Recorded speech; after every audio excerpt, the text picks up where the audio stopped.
Another day, another blessings. Samahan mo kaming itayo ang aming munting Christmas tree.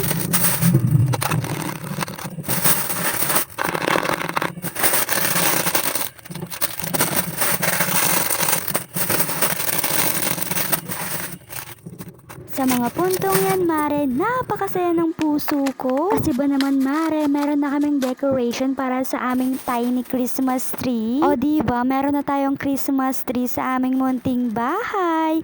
Dahil nga kakabukod lang namin. And finally, sakto, Mare, 1 year na namin dito sa aming munting bahay. Achievement para sa amin ni Jowa yung mga malilit na bagay na ganito. Syempre, no, napakasaya ng aming puso ni Jowa.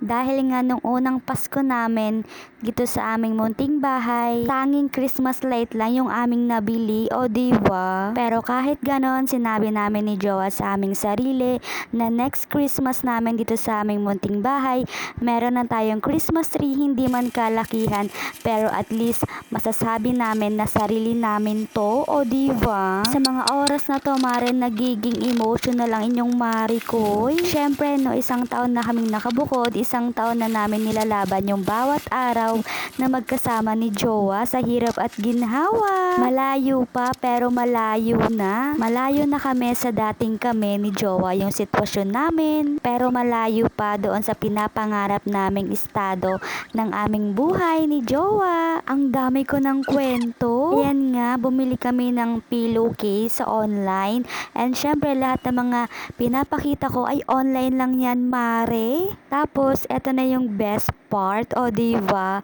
Kasi nga, pangarap ko, Mare, yung ganitong eksena na pinapatuyo naming sabay ni Jowa yung aming munting Christmas tree. At finally, nararanasan na namin ni Jowa. Kaya nga walang imposible, laban lang.